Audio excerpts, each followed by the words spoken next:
Bangladesh high commission panic button টিপেছে এবং এই জন্য ওনারা এত গাড়ি পুলিশ এসছে। আমরা একটা মেমোরেন্ডাম নিয়ে এসেছিলাম বাংলাদেশ হাই কমিশনারকে দিতে, কিন্তু ওনারা এটা নিতে অপারগতা জানিয়েছেন। ওনারা পুলিশ কল করেছেন অনেকবার এবং পুলিশ এসে বলছে যে ওনারা Bangladesh high commission panic button টিপেছে এবং এই জন্য ওনারা এত গাড়ি পুলিশ এসছে। কিন্তু আমরা তো এখানে একটা শান্তিপূর্ণ একটা প্রতিবাদ জানাতে এসেছিলাম। যাই হোক, বাংলাদেশ হাই কমিশনার ব্যর্থ হয়েছেন এবং উনি আমাদের সাথে দেখা করেননি। তোলার বাংলাদেশ মুভমেন্ট ইউকে এবং ভিকটিম সাপোর্ট ইন্টারন্যাশনালের উদ্যোগে এখানে আজকে আমরা একটা প্রতিবাদ সভাতে এসেছি বাংলাদেশ হাই কমিশনের সামনে।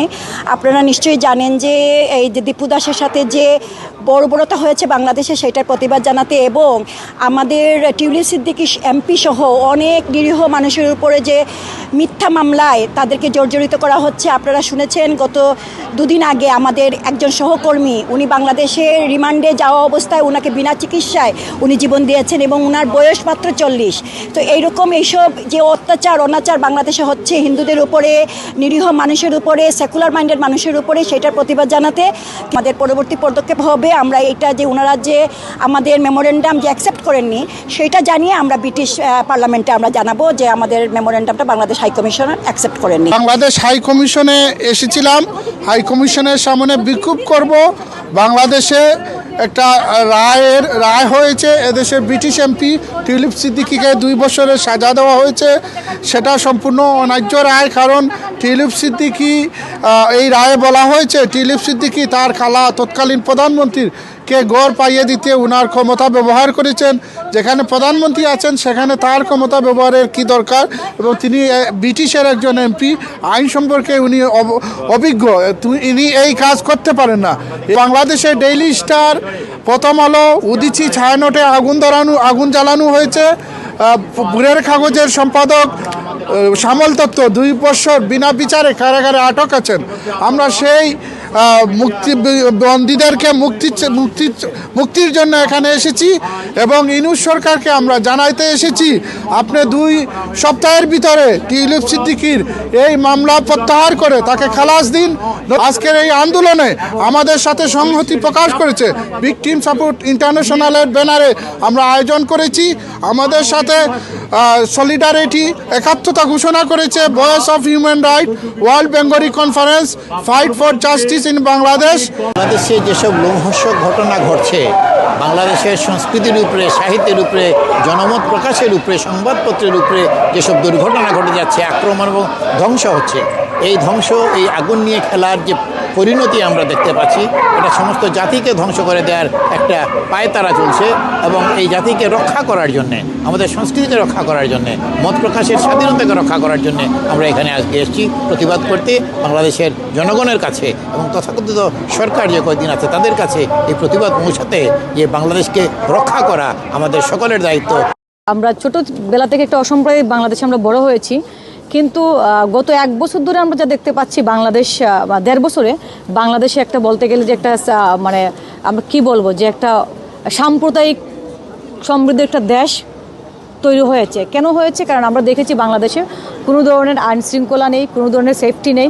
এবং দেখেন আজকে একজন মানুষকে, সে জীবন্ত একটা মানুষ ছিল, সে ধর্ম নিয়ে কোনো ধরনের কটূক্তি করেনি, শুধুমাত্র পার্সোনাল রেশারেশি থেকে একটা মানুষকে হত্যা করা হয়। এবং আজকে এক দীপু দাসকে আমরা হারিয়েছি। আমরা ভবিষ্যতে আর কোনো দীপু দাস দেখতে চাই না। আমাদের সুজলা সফলা বাংলাদেশ যেরকম ছিল, আমরা সেই রকম একটা বাংলাদেশ দেখতে চাই।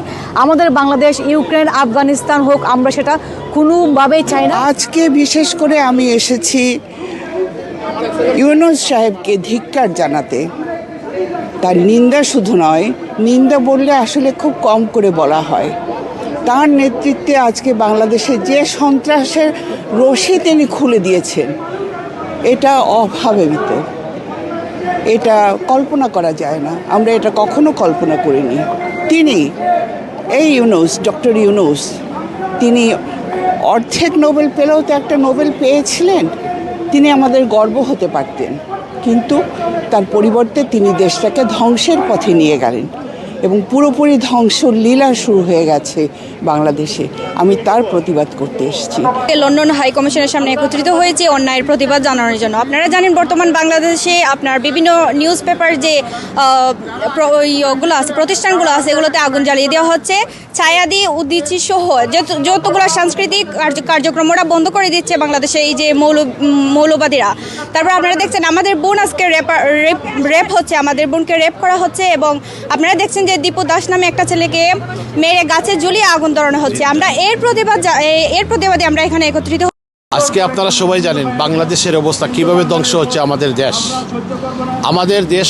এরপরেও আমরা বলতে চাই আমাদের এখানের টিবলিস সিদ্দিকীর যে একটা রায় হয়েছে এইটাও আমরা মানি না, বাংলাদেশের ক্যাঙ্গারু রায় আমরা মানি না। আমাদের বাংলাদেশের আজকে রাস্তাঘাট মসজিদ কালভার্ট সব কিছু ভেঙে দিয়ে তারা পাকিস্তানে পরিণত করছে। এই জঙ্গিবাদী বাংলাদেশে আমাদের বিতাড়িত হতে হবে, এইটাই আমাদের আশা। Right honourable MP Tulip Siddiq একজন ভিকটিম পলিটিক্যালি মোটিভেটেড জুডিশিয়াল পারসিকিউশনের এবং ডিফেমেশনের বাংলাদেশে এই অবৈধ সরকারের দ্বারা, যে সরকার আসলে সংগঠিত হয়েছে রাষ্ট্রীয় মদতপুষ্ট সন্ত্রাসী ইসলামিক টেরোরিস্ট দ্বারা, এবং এটাই স্বাভাবিক তাদের পক্ষে করা যে সরকার এসেছে মব ভায়োলেন্সের মাধ্যমে, মানুষ হত্যার মধ্য দিয়ে। আমরা এর প্রতিবাদ করতে এসেছি, মানুষকে জানাতে এসেছি এই অবৈধ সরকার কীভাবে মানুষের উপর অত্যাচার করছে, রাজনৈতিক দল করার জন্য অপরাধ করছে, ধর্মীয় সংখ্যালঘু যারা তাদেরকে অত্যাচার করছে, কারণ তারা কোনো না কোনোভাবে আওয়ামী লীগকে সমর্থন করে। আওয়ামী লীগকে রাজনীতিকে তারা সম্পূর্ণ বিচ্যুত করতে চায়, ভোটে অংশগ্রহণ করতে দিতে চায় না।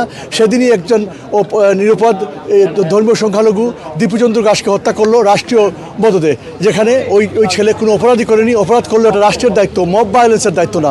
এই তৌহিদি জনতা যারা আসলে জামাতে ইসলামীর একটা এবং হিজবুত শাহীর একটা অঙ্গ সংগঠন, শিবির অঙ্গ সংগঠন, এরা এই হত্যাকাণ্ড ঘটিয়েছে। সামান্য আসলে প্রতিবাদ বা নিন্দা জানানোর মতো তো জায়গা নেই। আপনারা দেখেছেন বাংলাদেশ হাই কমিশন তাদের যে মেমোরেন্ডাম ছিল সেটা গ্রহণ করেনি। আমি আসলে ব্যক্তিগতভাবে যেখানেই যাই আমি বলি বাংলাদেশের জন্য সুখ প্রস্তাব করতে যাই। বাংলাদেশ এখন যে অবস্থায় আছে এখানে সুখ প্রস্তাব করা ছাড়া আমাদের আর কিছু করার নেই। আমার মনে হয় বাংলাদেশ যে পথে হাঁটছে আরেকটা যুদ্ধ দরকার। আরেকটা যুদ্ধ করে আমরা ৭১ যে চেতনা সেটাকে পুনঃপ্রতিষ্ঠিত করলেই বাংলাদেশ তার সঠিক পথে ফিরবে বলে আমি বিশ্বাস করি।